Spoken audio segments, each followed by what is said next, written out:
2020년 12월 13일 주일 예배에 온라인으로 가정에서 예배를 드리는 모든 분들 주님의 이름으로 환영합니다. 교회 소식 몇 가지 전해드리겠습니다. 먼저 실버 사역부 주간으로 연말을 맞이해서 지난 목요일 우리 교회 어르신들에게 음식을 전해드렸습니다. 나와서 수고하신 여러분들께 감사를 드립니다. 또 구간 지붕에 바람으로 인해서 낙엽이 많이 쌓였는데 비가 오는 이 절기에 그것을 또 수고하신 몇 분들에게 또한 감사를 드립니다. 그리고 성탄절을 맞이해서 이제 또 우리 교회 크리스마스 추리 장식을 위해서 나와서 수고하신 분들이 계셨습니다. 그분들에게도 감사를 드립니다. 12월에 여러 가지 모임이 있는데 오늘 특별히 오후 1시 정기재직회가 있습니다. 안건은 2021년 집사장 또 예산안 부장 인준을 위한 안건들이 있습니다. 재직들 다 참석하여 주시기를 바라고요. 다음 주에 오후 1시에 온라인으로 정기 사무총회가 있게 되겠습니다. 그리고 12월 31일 목요일 저녁 7시 30분에 같이 온라인으로 또 성부 영진 예배를 드리겠습니다. 기억하시고 미리 준비해 주시면 감사하겠습니다. 계속해서 오늘 12시에 또 성경 공부가 있음을 여러분들 기억해 주시기를 바랍니다. 특별히 아시는 바와 같이 지금 코로나 바이러스로 인해서 확진자와 사망자 수가 매일 증가하고 있는데 우리 성도님들 각별히 주의하셔서 안전한 삶을 누리시기를 바라고요. 그리고 지난번에도 광고가 되었지만 1004호 주택에 우리 신태균 영선 집사님 가정이 어제 이사를 들어오셨습니다. 이제 다 함께 기도하시겠습니다. 사랑과 은혜가 풍성하신 아버지, 하나님 아버지 은혜를 감사합니다. 아버지 하나님, 참으로 어렵고 힘든 상황 가운데서도 저희들이 아버지 하나님 영상으로 온라인으로 예배를 드릴 수 있도록 허락하 주심에 인하여 감사를 드리며 아버지 하나님, 이러한 예배를 통하여서 홀로 영광을 거두어 주시옵소서. 또 예배를 드리는 저희 모두는 아버지 하나님, 교회에 나와서 예배는 드리지 못하지만 각자 처해진 곳에서 주님만을 바라보며 하나님의 말씀을 사모하며 기도하며 진정과 신령으로 하나님 앞에 귀한 예배를 드릴 때에 아버지 하나님께서 예비하신 귀한 은혜와 축복이 우리 모두에게 임하시기를 간절히 바라옵고 기도를 드립니다. 아버지 하나님, 지나간 한 주의 삶을 돌이켜 볼 때에 참으로 어렵고 힘들다고 저희들이 불평 불만만 하지는 않았는지 아버지 앞에서 좀 더 충성스럽게 쓰임을 받고, 비록 아버지 하나님 저희가 교회에 모여서 예배는 드리지 못하고 성도들과의 교제는 나누지 못하였지만 각자 처해진 곳에서 얼마나 저희들이 주님을 사모하며 주님을 위하여서 봉사하였는지를 다시 한번 돌아보고 우리의 모든 부족함과 연약함과 게으름을 아버지 하나님 앞에 고백하며 주님의 용서함을 구합니다. 성령님, 우리들의 마음을 주장하시고 살펴주시사 다시 한번 저희들이 하나님의 말씀 안에서 새로워지는 이 귀한 시간 되게 하시고 아버지 하나님 말씀의 능력을 받아서 주님의 자녀들로서 부족함이 없는 삶을 살아가는 저희 모두가 될 수 있도록 축복하여 주시옵소서. 특별히 아버지 하나님, 저희 교회에 담임 목사님이 부재 중이신 지 벌써 오랜 세월이 지났습니다. 아버지 하나님, 저희들을 불쌍히 여겨주시고 긍휼을 베풀어 주시사 아버지 하나님, 새해는 꼭 하루속히 아버지 하나님께서 예비하신 종을 보내주시사 우리 교회가 다시 한번 아버지 하나님 교회로서 귀한 사명을 감당하기에 부족함이 없는 저희 교회가 되게 하여 주시옵소서. 우리 사랑하는 모든 형제 자매들이 한마음 한뜻이 되어서 주님의 몸된 교회를 세워나갈 때에 아버지 하나님, 우리가 무엇보다도 교회를 할 때 서로의 의견이 다르고 아버지 하나님 일치가 되지 않는다 할지라도 적군과 악을 잘 식별할 수 있는 그런 지혜를 주시고 그러한 일을 해나가는 과정 속에서 서로가 서로를 용서할 뿐만 아니라 함께 세워나가며 우리 주님만을 바라보며 이 모든 일들을 잘 감당해 나갈 수 있도록 저희들을 주님 인도하여 주시기를 원합니다. 아버지 하나님, 무엇보다도 참으로 예배에 나와서 또 아버지 하나님을 찬양하며 주님께 영광 돌리기를 원하지만 육신의 연약함으로 인하여서 참 거동이 불편하고 또 아버지 하나님 여러 가지 문제로 예배를 드리지 못하는 그러한 아버지 하나님 우리 성도님들 특별히 기억하시고 아버지시여 저들의 마음을 위로하시며 저들의 연약한 부분들을 어루어 만져주셔서 하나님의 능력의 손으로 저들에게 치료의 광선을 발하여 주시기를 기도합니다. 아버지 하나님, 이제 또한 저희들이 하나님의 말씀을 들을 때에 우리들 귀를 열어주시고 우리들 마음문을 열어주셔서 하나님의 말씀이 우리들의 마음밭에 떨어지고 그 씨앗을 통하여서 많은 열매를 맺어가는 우리 성도들의 삶이 되기를 원하오니 주여 도와주시옵소서. 특별한 말씀을 선포하시는 최 목사님에게 영육간의 강건함을 주시고 그의 입술을 통하여서 하나님의 능력의 말씀이 선포되어질 수 있도록 은혜를 더하여 주시기를 원합니다. 아버지 하나님, 그리고 지금 또 참 어려운 그러한 환경 속에서도 주의 말씀을 들고 복음을 전파하는 많은 주의 사역자들, 특별히 아버지 하나님 선교사님들, 위험한 곳에서도 주님의 능력의 말씀이 선포되어질 때에 그 말씀을 통하여서 죽어가는 영혼들이 소생하고 하나님의 나라가 확장하는 귀한 역사가 일어날 수 있도록 주님 도와주시옵소서. 이제 아버지 하나님, 이 예배의 순서를 통하여서 아버지 하나님 홀로 영광을 거두어 주시고 저희 모두에게는 귀한 하나님의 은혜가 차고 넘치는 이 시간 되기를 간절히 바라옵고 예수 그리스도의 이름으로 간절히 기도드리옵나이다.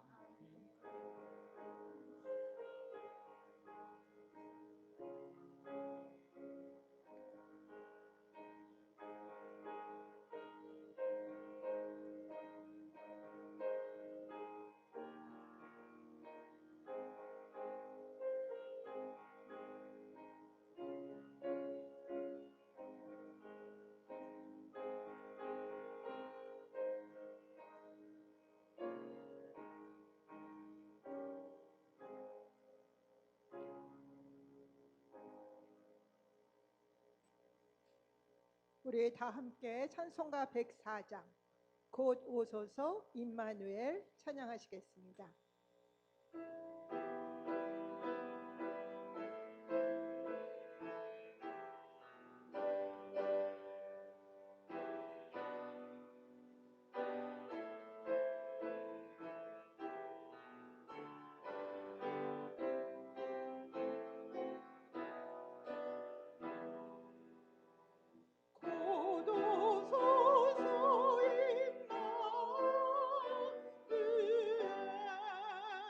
오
아멘. 예수님의 이름으로 여러분들을 환영합니다. 오늘 가정에서도 또 우리 교회 안에서도 우리 예배를 인사를 같이 이렇게 했으면 좋겠는데요. 제가 어려워도라고 말씀드리면 여러분들께서는 예수님 때문에 감사합니다라고 인사하시면 좋겠습니다. 어려워도 예수님 때문에 감사합니다. 그리고 사실은 오늘 제가 이 본당에 들어오니까요, 인사를 메리 크리스마스로 해야 되나 이렇게 좀 고민을 했어요. 왜냐하면 크리스마스 장식이 너무나도 이렇게 훈훈하게 잘 돼 있어서. 아무튼 여러분들 다음 주일은 예수님께서 오시는 날입니다. 여러분들 예수님이 오시는 날은 여러분들 스스로 생일 선물을 준비하셔야 합니다.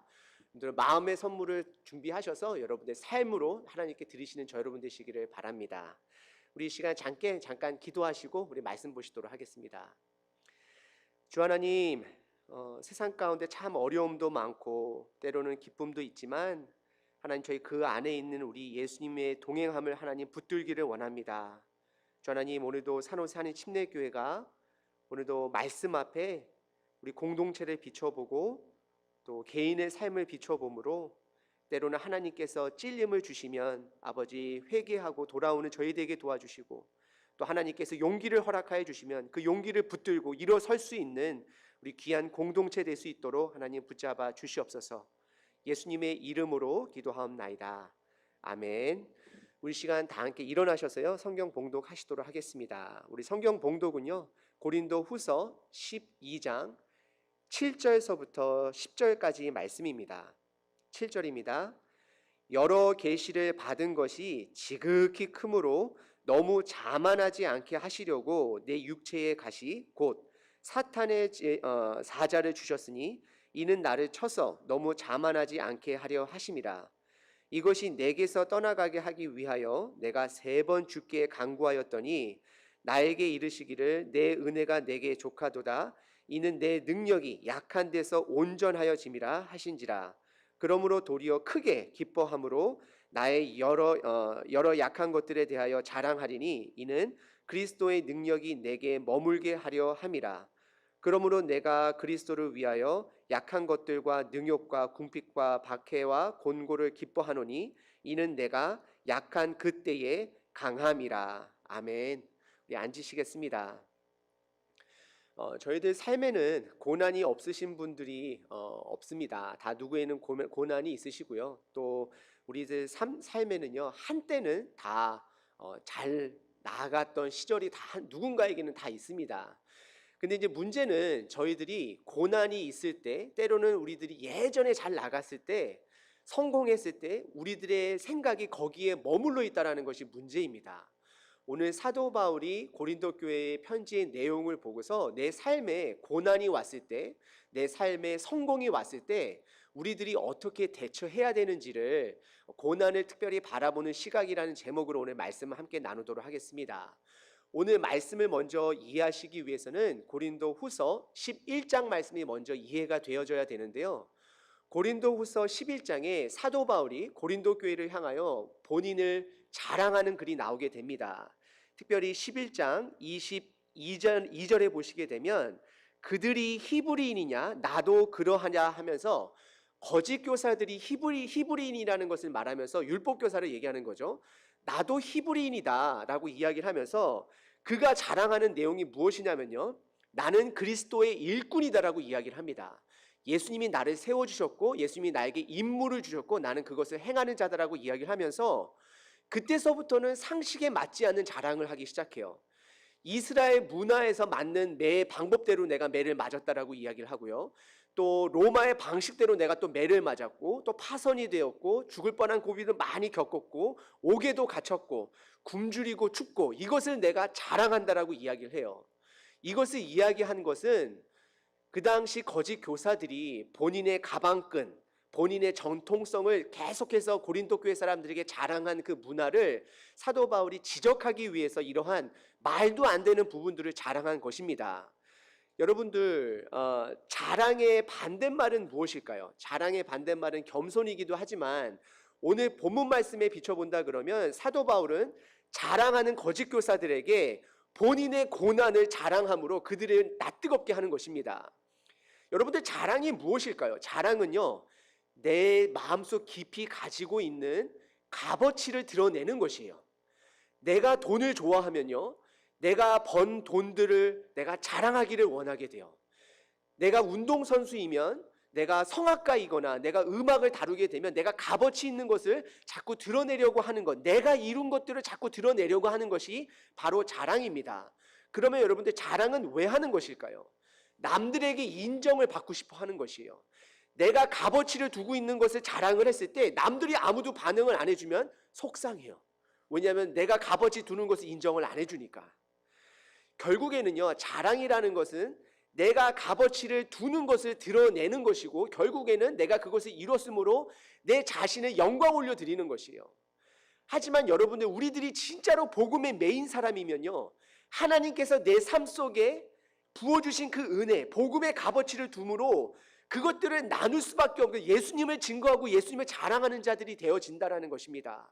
하지만 거짓 교사들은 고린도 교회 사람들에게 그들의 값어치, 그들의 가방끈, 그들의 전통성, 그런 것들을 자꾸 드러내므로 고린도 교회 안에 자꾸 분쟁을 일으키는 것이에요. 그러다 보니까 고린도 교회 안에 은사들을 가지고 서로 자랑하는 문화도 생기게 되고요.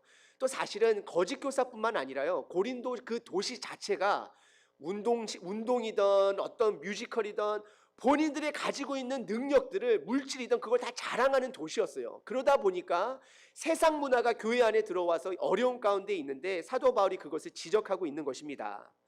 그럼 여러분들, 자랑에는 두 가지가 있는데요. 한 가지는, 첫 번째는 없어질 것을 자랑하는 것이 있습니다. 없어질 것은 여러분들께서도 기억하시겠지만 한때 여러분들 삶 가운데 잘 나가던 때가 있잖아요. 성공했을 때가 있잖아요.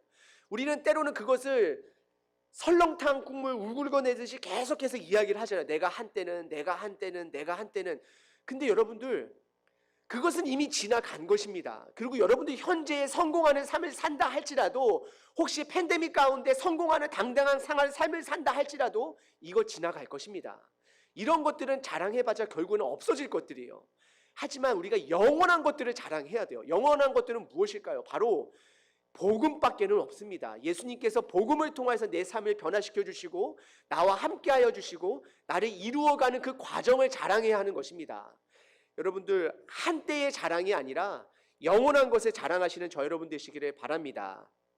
그러면 제가 여러분들께 질문을 던지고 싶은데요, 그러면 사도 바울이 왜 고난을 이 11장에 자랑을 했을까요?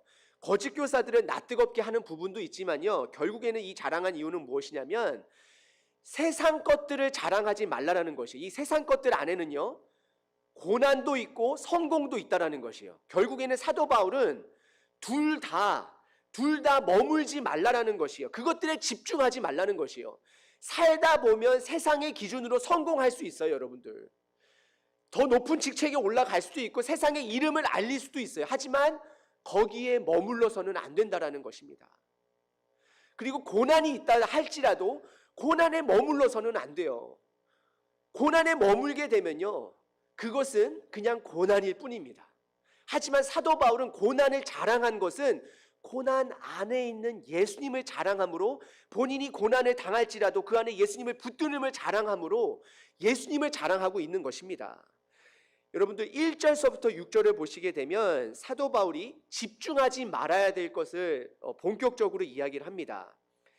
사도 바울도 세상 사람들처럼 세상의 것을 자랑하려고 하는데, 이것은 사도 바울이 그들에게 가르쳐주기 위한 자랑이에요. 진짜로 자랑하기 원치 않았어요. 하지만 자랑하는 것이에요.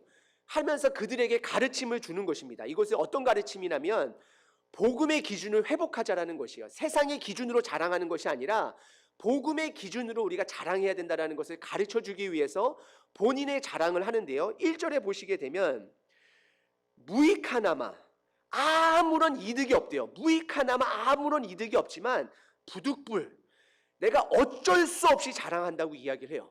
그러면서 2절에요, 우리들 대화법에는 없지만 이 당시 어법에는 있었던 특이한 대화법을 쓰게 되는데요, 2절에 보시게 되면 내가 그리스도 안에 있는 한 사람을 아노니라고 이야기를 해요. 이 한 사람은 바로 바울 사도 본인을 이야기하는 것이요, 간접적으로 이야기하므로 본인이 조심스럽게 자랑을 하면서도 자랑이 목적이 아니다라는 것을 드러내기 위해서 이야기하는 것이에요. 그러면서 무엇이라고 이야기하면요, 14년 전에, 여러분들 14년 전에 있었던 그 사건을 사도 바울이 처음으로 공식적인 석상에서 이렇게 이야기를 꺼내는 것이, 이것은 무엇이냐면 사도 바울이 그동안 한 번도 누구에게 얘기를 안 했다라고 보시면 돼요. 사도 바울이 자랑하려고 하는 그 부분들이. 근데 이것을 지금 드러내는 이유는 그것을 진짜 자랑하고 위해서가 아니라 그들에게 가르쳐주고 싶으신 거예요. 그래서 14년 전의 일인데요, 사도 바울의 행적을 쭉 따라가 보면요, 14년 전이라 그러면 아마도 두 장소 중에 하나일 텐데요, 안디옥이라든지 아니면 사도 바울의 고향 다소일 수도 있습니다. 언제인지는 모르지만 사도 바울이 어떤 것을 경험하냐면 셋째 하늘에 이끌러 갔다라고 이야기를 해요.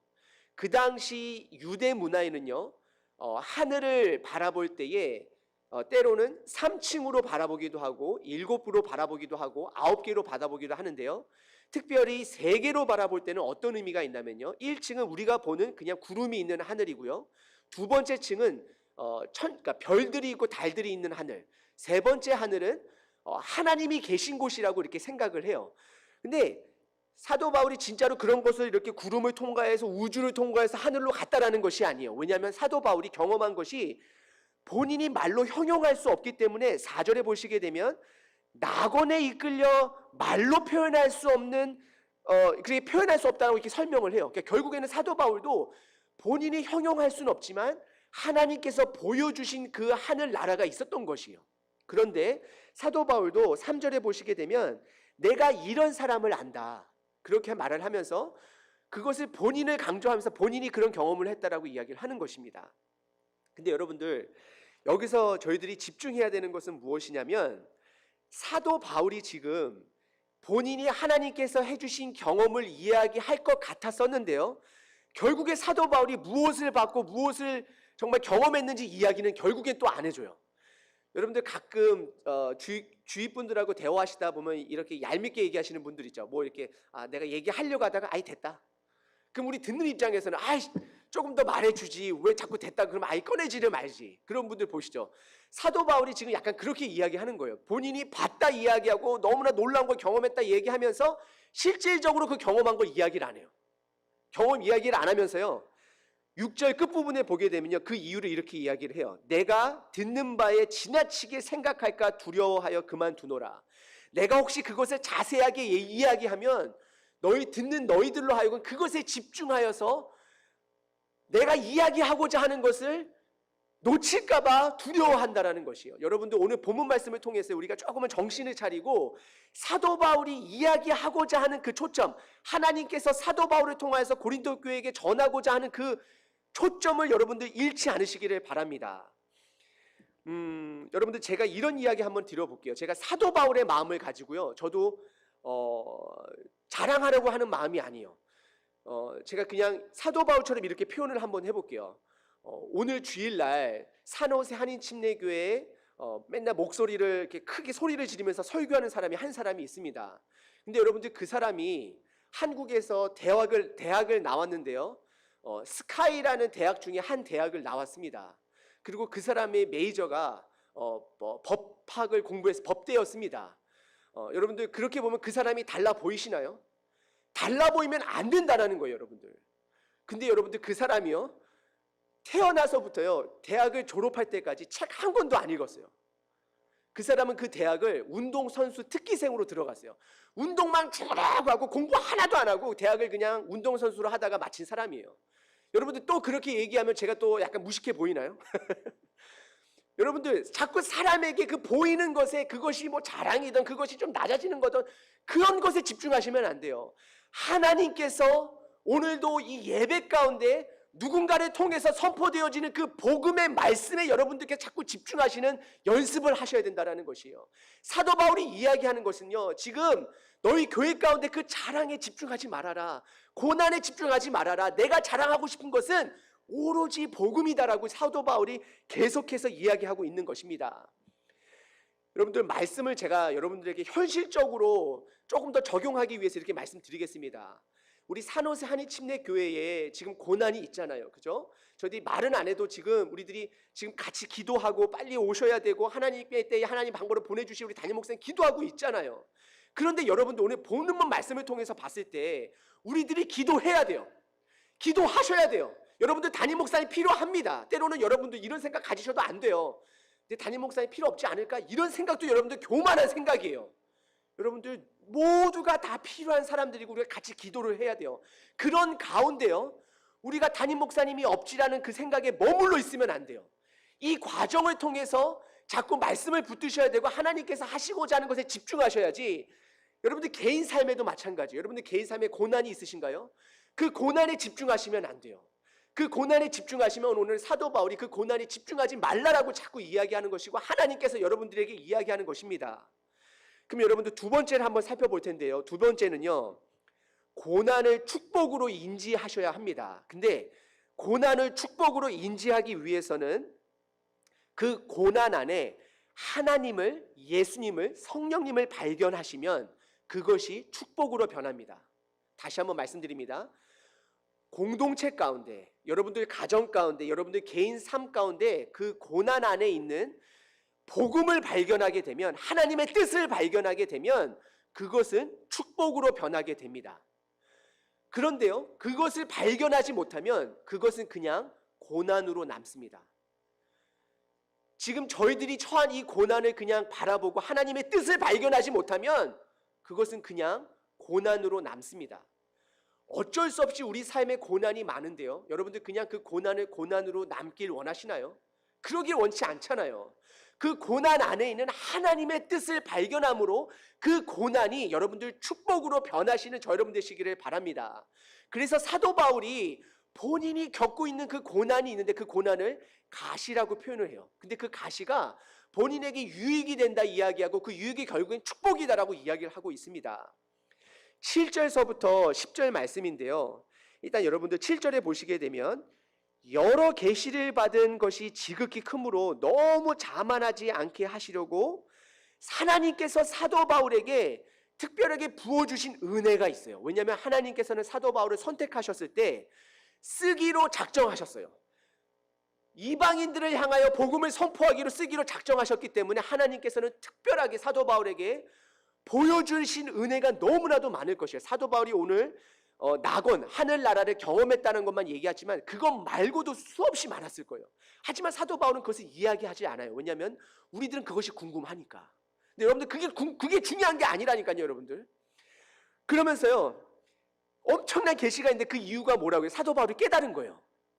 본인 육체 가운데 가시가 있는데 그것을 준 이유가 무엇이냐면 자만하지 않게 하시려고 내 육체의 가시 곧 사탄의 사자를 주셨으니. 여러분들 이 가시, 사탄의 사자, 이게 과연 뭘까요? 근데요, 사도 바울이 이거 자세한 이야기를 안 해줘요. 많은 목사님들이, 많은 신학자들이 이것을요, 안질이다, 피부병이다, 우울증이다, 뭐 여러 가지 걸로 이야기를 해요. 근데요, 사도 바울이 이것을 정확하게 이야기하지 않는 이유는 다시 한번 말씀드릴게요. 그것이 그렇게 중요하지 않기 때문이에요. 근데 저희들은요, 그것이 너무나도 궁금하잖아요. 그래서 저도 이게 목회자로서 본문을 보는데 너무 알고 싶은 거예요. 사도 바울이 뭐가 이렇게 아니 사도 바울 여러분들 11장에 그 육체의 고난은 다 이겨냈어요. 매 맞는 것도 얼마나 아파요. 고름도 쌓였을 것이고요, 피도 났을 것이고요, 걷지도 못했을 것이고요, 몸살도 났을 것이고요, 그리고 정말로 광주리에 내서 도망치고 위협도 있었을 것이고, 그러한 것들은 다 견뎠는데 도대체 뭐를 못 견뎠을까? 뭐를 못 견뎠기 때문에 3번씩이나 하나님 앞에 이거를 낳기 위하여 기도했다라고 8절에서 이야기했을까? 저도 이거 사실 집중하면 안 되는데 집중해 봤어요. 근데 여러분들 집중해 보니까요, 본문에서만 그것을 찾는다 그러면 제가 말하는 것도 여러분들 진리 아닙니다. 우리가 나중에 하늘나라 가서 바울 선생님한테 물어봐야 되지만 본문 안에서만 찾는다 그러면 여러분들, 제 개인적인 생각은 이것은 안질도 아니고 피부병도 아니고 우울증도 아니고 육신의 병이 아니라고 저는 개인적으로 생각을 해요. 왜 그러냐면요, 일단은 여러분들 첫 번째 육체의 가시라고 했잖아요. 근데 이 육체라는 거는 사도 바울이 보통 육체라는 단어를 말할 때는 육신의 삶을 이야기할 때가 많아요. 그럼 육신의 삶 가운데서 사탄의 사자를 주셨다라고 얘기했잖아요. 사탄의 사자가 누굴까요? 11장에 보시면 나와 있어요. 11장 14절에 보시게 되면 이것은 이상한 일이 아니라 사탄도 자기를 광명한 천사로 가장하나니 거짓 교사를 향하여서 사탄이라고 표현을 해요. 결국에는 저는 이 과시는 본인을 반대하는 세력이라고 생각을 해요. 그것을 통하여서 본인을 괴롭히는 세력, 핍박, 그것이 저는 가시라고 생각을 합니다. 그래서 10절에 보시게 되면 오늘 본 말씀 12장 10절에서도 그러므로 내가 그리스도를 위하여 약한 것들과 능욕과 궁핍과 박해와 곤고를 기뻐하노니 거짓 교사들로부터 오는 모든 핍박들을 기뻐한다라고 이야기하는 것입니다. 하지만 여러분들 제 말 들을 필요 없어요. 요거 그냥 잊어버리셔도 돼요. 중요한 것은 사도 바울이 얘기한 것은 그것이 안질이든 그것이 뭐 피부병이든 그것이 우울증이든 그것이 이렇게 외부로서부터 오는 핍박이든 그것은 중요하지 않아요. 중요한 것은 무엇이냐면 그것들로 인하여서 감사한다라고 이야기하고 있습니다. 왜냐하면 그 고난 안에 하나님의 뜻을 발견했기 때문이에요. 여러분들 지금 우리 산호세 한일침례교회 가운데 고난이 있으신가요? 여러분들 가정에 남들에게 말 못하지 못할 고난이 있으신가요? 여러분들 개인 삶 가운데 고난이 있으신가요? 기도하셔야 돼요. 여러분들 그렇다고 오해하시면 안 돼요. 모든 고난이 그냥 고난으로 남고 치유가 없고 회복이 없느냐? 아닙니다. 여러분들 사도 바울이 3번씩이나 기도했다라는 건 딱 3번을 기도했다라는 것이 아니에요. 절대적으로 하나님께 최선을 다해서 기도했다라는 것이요. 최선을 다해서 기도해 봤는데 하나님께서 나에게 이것이 은혜가 족하다라고 말씀해 주시고 이것이 나에게 더 유익이 된다라고 말씀하셨다는 걸 받았다라는 것이에요. 여러분들 기도하셔야 합니다. 실질적으로 여러분들 솔로몬 이후에 북이스라엘과 남유다로 남겨지면서요. 남유다에 그나마 전통성이 있는 남유다에 20명의 왕들 중에서요. 2명의 왕이 그나마 그래도 하나님의 은혜로 남유다를 개혁하고자 힘을 썼어요. 한 사람은 히스기야 왕이었고 한 사람은 요시야 왕이었어요. 근데 히스기야 왕이요. 정말로 하나님 앞에서 충성스럽게 하다가 갑자기 병에 걸려요. 죽을 병에 걸려요. 그래서 하나님께 기도했어요. 그랬더니 하나님께서 15년이라는 삶을 연장시켜 주세요. 근데 문제는 우리가 여기서 끝나면 안 돼요. 15년이라는 삶을 연장시켜 줬더니요. 여러분들 역대하 보시게 되면 역대하 32장에 보시게 되면 히스기야가 그 15년의 병을 낫고 나서 하나님을 떠나요. 교만해져요. 그래서 하나님의 진노가 임해요. 그리고 다시 히스기야가 다시 하나님께 그 죄를 뉘우치고 하나님께서 그를 용서해 주시고 다시 축복해 주세요. 여러분들 15년 연장한 것에 집중하시면 안 돼요. 우리는 때로는 하나님 히스기야 15년처럼 우리에게도 그런 회복을. 근데요 여러분들 이것을 발견하셔야 돼요. 그 고난 안에 없었던 것을 한 가지가 있었던 게 뭐였냐면 히스기야가 15년이라는 병이 있었을 때도 그는 하나님을 붙들었어요. 그런데 병이 낫자마자 하나님이 빠져버렸어요. 그리고 하나님께서 너 그러면 안 되는데 오히려 병이 있더라도 하나님을 붙들어야 되는데 그래서 하나님이 진노하시죠. 그러고 나서 히스기야가 뉘우쳐요. 그러자 하나님께서 다시 함께 해주세요. 여러분들 이 패턴을 여러분들 기억하셔야 돼요. 우리 삶 가운데요 때로는 고난이 있을지라도 하나님의 임재가 없는 것이 더 큰 위기입니다. 때로는 고난은요 위기가 아니에요. 하나님의 임재가 없는 것이 위기입니다. 여러분들 죽었다 살아난 나사로 기억하시죠? 그리고 그 나사로를 살리기 위해서 얼마나 노력했던 두 마리아와 마르다 아시죠? 근데 여러분 한번 상상 한번 해보시겠어요? 나중에 어느 날 그 오라비 나사로가 이제 죽게 되었어요. 또 한번 살아났다가 이제 할아버지가 돼서 죽게 되었어요. 그때도 또 나중에 예수님한테 가서 기도할겠어요? 그때는 예수님 돌아가시고 없지만 부활하시고 이 땅에 안 계셨지만 그때 기도하면서 또 하나님 나사로 제발 우리 또 오라버니 살려주세요 또 기도하겠어요? 그렇지 않잖아요. 그들이 이미 경험했잖아요. 아, 고난 가운데서도 하나님과 동행하면 되는구나. 하나님의 말씀대로 살려주시는구나. 결국엔 다 육신으로 죽지만 결국에는 하나님의 뜻 안에서 다 만나게 되는구나. 예수님의 복음 안에서 다 한 나라의 백성으로 만나게 되는구나. 여러분들 중요한 것은 우리가 그 과정 가운데서 하나님을 붙드셔야 한다는 것입니다. 우리의 시선이 고난에 머물러 있어서도 안 되고요. 우리의 시선이 나의 성공에 머물러 있어서도 안 돼요. 거기에 머물러 있는 순간 우리는 하나님의 임재에서 떠나게 돼요. 히스기야 왕, 여러분들 그 왕의 삶을 쭉 보시게 되면요. 대단한 사람입니다. 그런 사람이 그 잠깐 15년의 병이 낫게 되고 또 교만하게 되어서 그 병이 나아서 주변 나라 사람들이 방문하게 돼요. 바벨론 국가 사신들이 방문하게 돼요. 그래서 그를 경배하죠. 야, 어떻게 큰 기적으로 나왔습니까? 그랬더니요, 이 히스기야 왕이 교만해져 가지고요, 그 바벨론 방문한 자들에게, 사신들에게 궁궐 안에 있는 모든 보물들을 다 보여줘요. 결국 그것 때문에 선지자가 그 왕을 혼내고 그것 때문에 망할 것이라고 또 이야기를 해줘요. 우리 삶의 중요한 것은요, 여러분들, 하나님을 매 순간순간마다 붙드셔야 돼요. 고난이 있던 성공이 있던 하나님을 붙드셔야 돼요.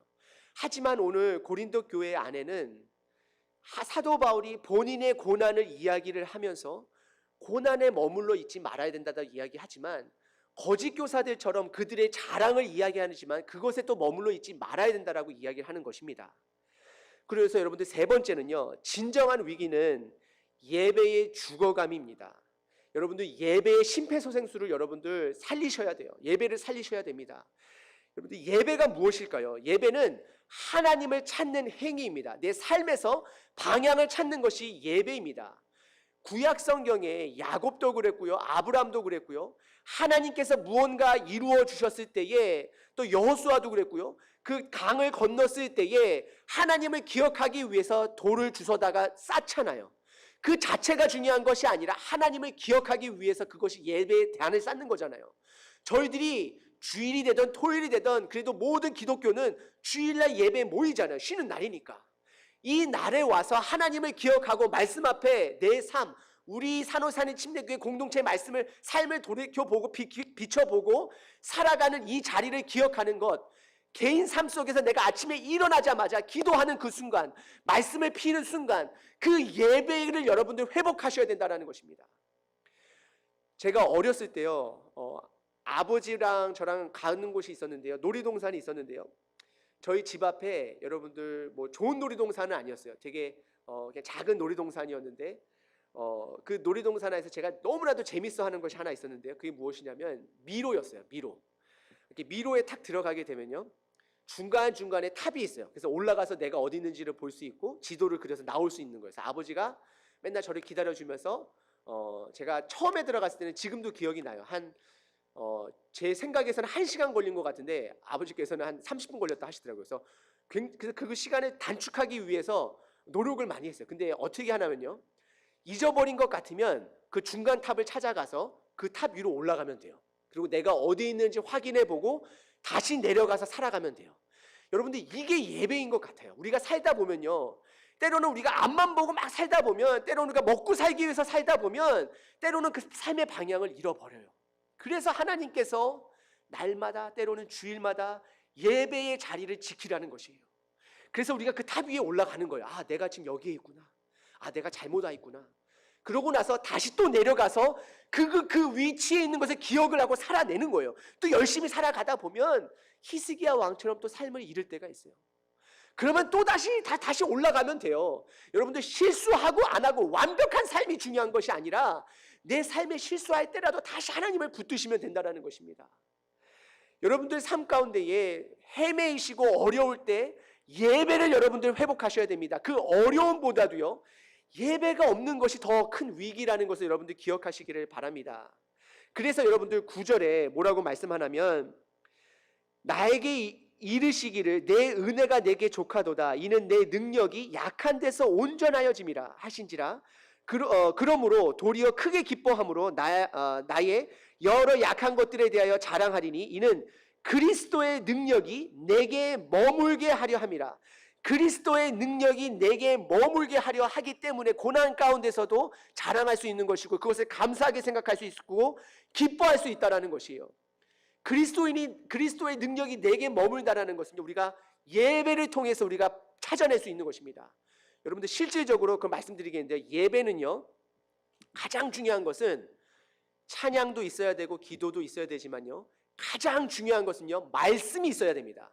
말씀 보지 않고 그냥 찬양하고 그냥 기도하는 것은요, 조금 위험하실 수도 있어요. 여러분들이 생각하는 하나님을 생각하며 여러분들이 생각하는 말씀의 약속을 만들어내면서 여러분들 믿으실 수도 있어요. 중요한 것은 예배 자리에는 말씀이 있어야 된다는 것입니다. 그래서 여러분들께서 날마다 말씀을 보셔야 되고 주일날에도 누가 설교하든지 간에 선포되어지는 말씀을 통해서 내 자신과 내 가족과 내 공동체를 돌아보셔야 하는 것입니다. 아까 말씀드렸다시피 남유다에 두 가지 왕이 있다고 그랬잖아요. 두 명의 왕. 많은 학자들은 선한 왕을 세 명이라고 얘기를 해요. 여호사밧까지 쳐서 여호사밧, 그다음에 히스기야, 요시야.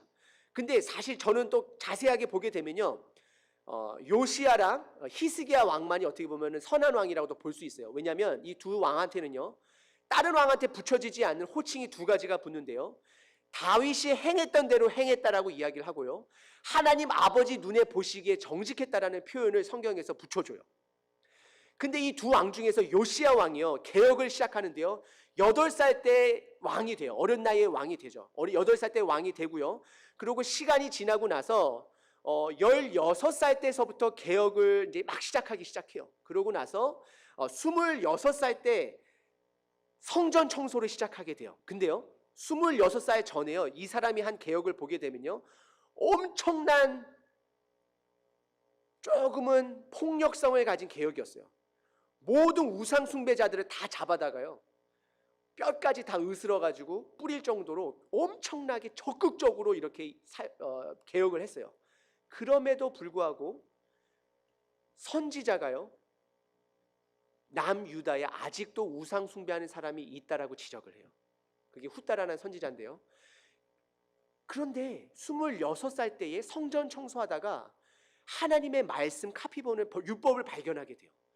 그러고 나서 다시 개혁을 시작하는데요, 예배가 회복되기 시작하는데, 그 이후의 개혁과 그 전의 개혁의 결과를 본다 그러면 말씀을 찾고 나서 하는 개혁에 하나님의 회복이, 놀라운 회복이 있는 것을 보게 됩니다.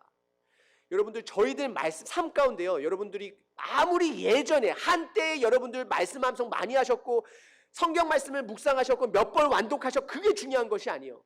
오늘도 내 삶 가운데 말씀을 묵상하고 사느냐가 여러분들 중요한 것입니다. 예배가 중요하다라고 말씀드렸는데요, 예배 안에는 여러분들 말씀을 보셔야 하는 것입니다. 그래서 여러분들, 저는 단언코 여러분들 좀 더 강하게 말씀드리면, 교회가 어려운 가운데서도 그 어려움에 하나님의 뜻을 발견하기 위해서는요, 모든 한 사람 한 사람 한 사람이요, 하나님의 말씀을 보셔야 합니다. 날마다 보셔야 합니다. 일주일에 4번, 5번도 부족합니다. 6번도 부족합니다. 일주일에 7번 보셔야 돼요.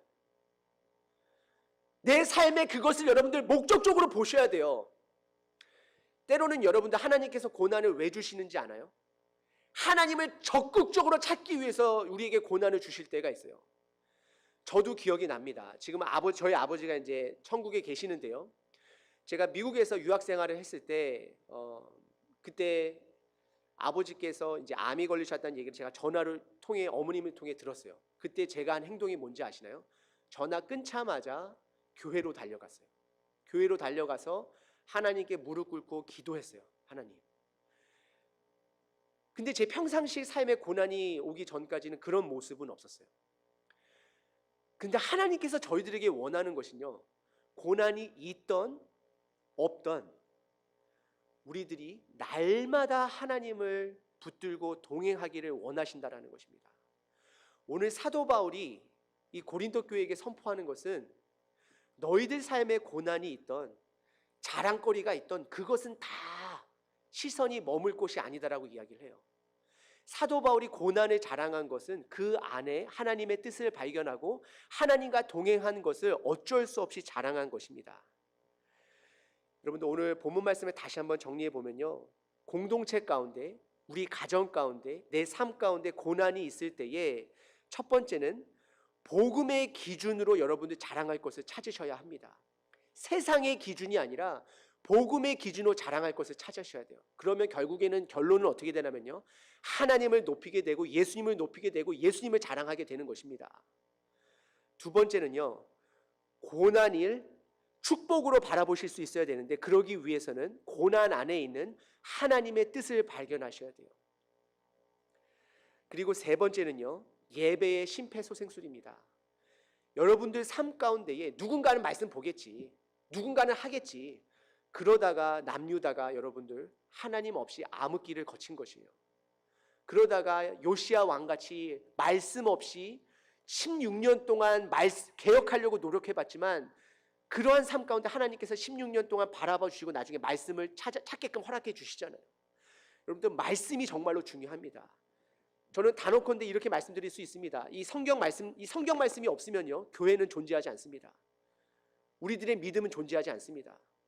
성경 말씀이 있기 때문에 우리의 믿음이 존재하는 것이고 우리가 하나님을 믿을 수 있는 것입니다. 이 성경 말씀은요, 하나님께서 저희들에게 주신 가장 귀한 선물이라는 것입니다. 고난 가운데서도 말씀을 붙드시고 정말로 내가 성공하는 가운데서도 말씀을 붙드시기를 바랍니다.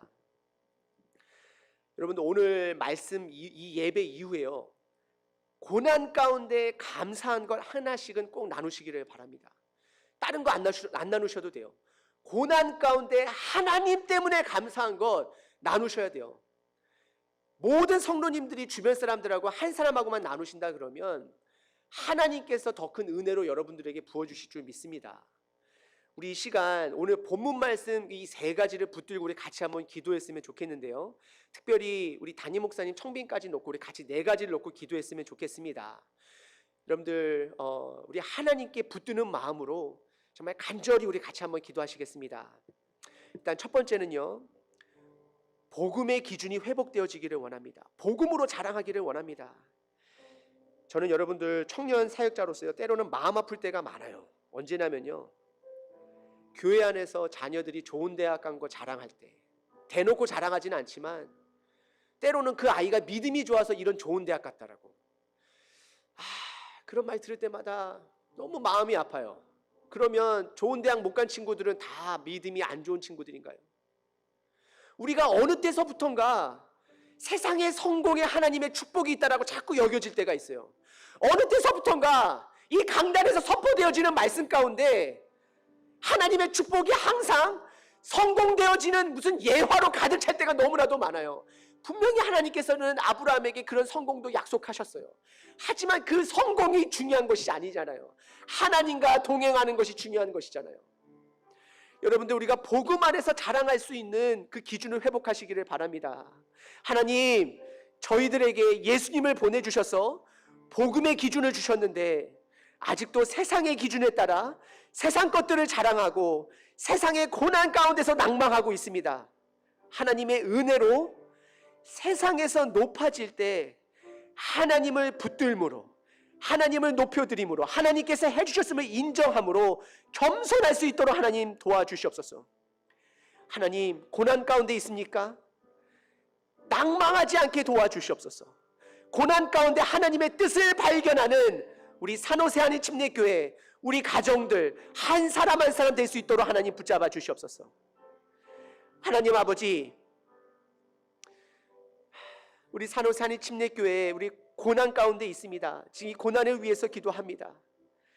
하나님, 우리 담임 목사님 청빙하는 가운데 있습니다. 많은 사람들이 마음을 모아 하나님 기도하고 있습니다. 날마다 기도하시는 분도 계실 것입니다. 금식하며 기도하시는 분도 계십니다. 하나님 아버지, 남들이 포기할 때쯤 끝까지 기도하시는 분들 계십니다. 하나님, 그들의 기도를 들어주시옵소서. 하나님의 때에 하나님의 방법으로 하나님께서 보내주실 담임 목사님이 있음에 하나님 감사드립니다. 하지만 저희들 그 때와 방법은 잘 알지 못합니다. 최선을 다해 매 순간순간 사람의 생각의 마음이 아닌 신령과 진정한 마음으로 하나님의 하시는 일을 바라볼 수 있는 저희 성도님 되게 허락하여 주시옵소서. 또한 그러한 과정을 통하여서 때로는 아픔도 있고 때로는 섭섭함도 있고 때로는 감사함도 있고 그런 과정을 통해서 더욱더 굳건하게 한마음 한몸 되어지는 산호세 한인 침례교회 될 수 있도록 하나님 붙잡아 주시옵소서. 하나님, 예배의 회복을 위해서 기도합니다.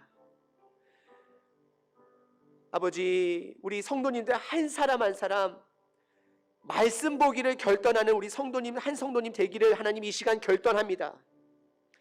한 성도 한 성도님 정말 말씀을 보므로 한 마음 되어지는 우리 교회 되어지기를 원합니다.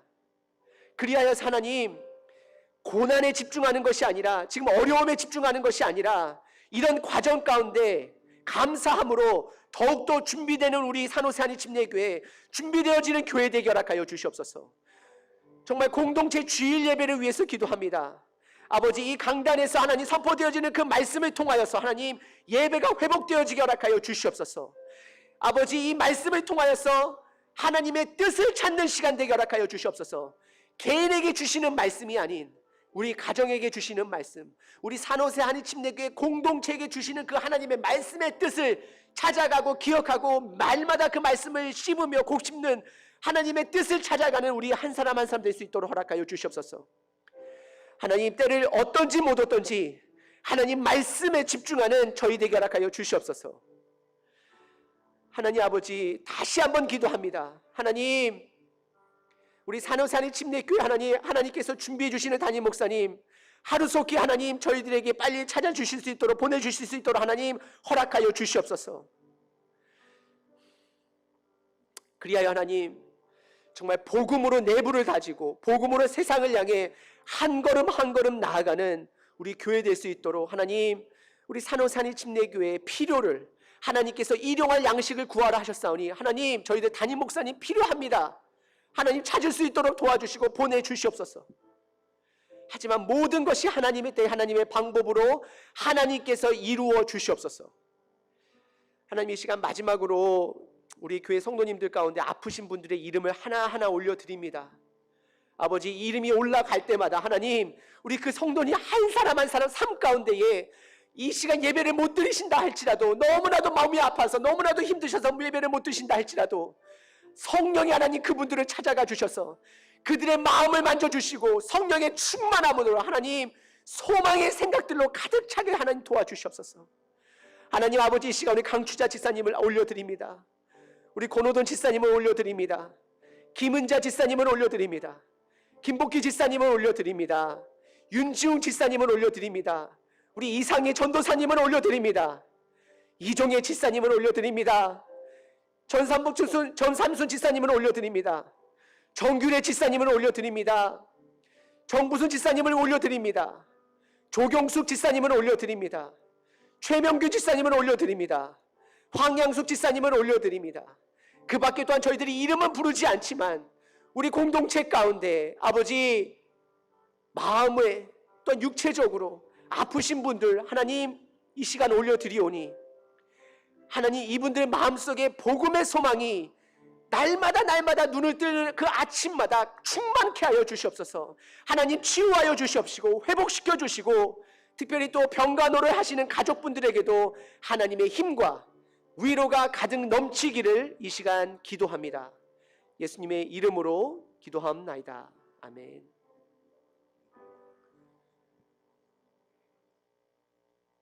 우리 다 함께 일어서셔서 365장 마음속에 근심 있는 사람 찬양하시겠습니다.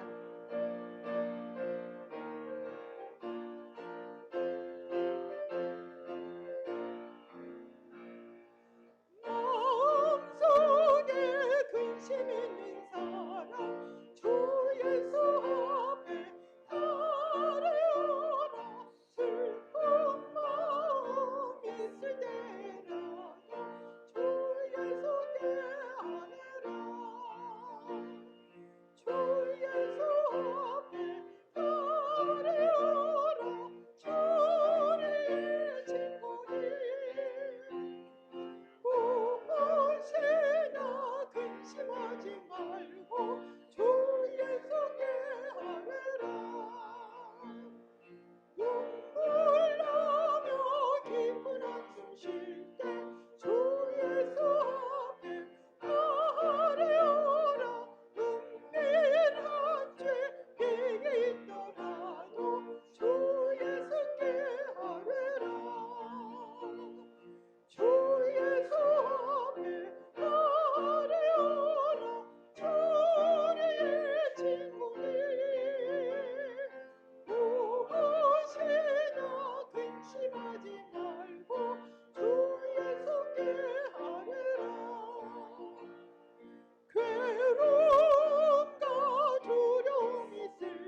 하나님, 고난 많은 삶 가운데 그래도 복음으로 견딜 수 있도록 힘을 낼 수 있도록 허락해 주셔서 감사합니다.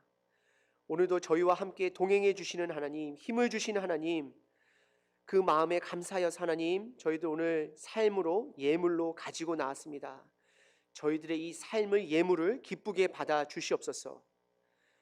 하나님, 세상 성공이나 고난의 시선이 머무는 자들이 아닌 그 가운데 우리와 동행하시는 하나님의 말씀에 집중하기로 결단하여 그 삶 속에서 말씀을 삶으로 살아내므로 살아있는 예배로 하루하루 살기를 결단하는 우리 성도님들 위해, 그리고 여러 가지 육체적으로 고통받고 있는 우리 형제자매님들 위해 주 예수님의 은혜와 하나님 아버지의 사랑과 성령님의 충만하심이 늘 함께 하옵시기를 축복하고 기도하옵나이다.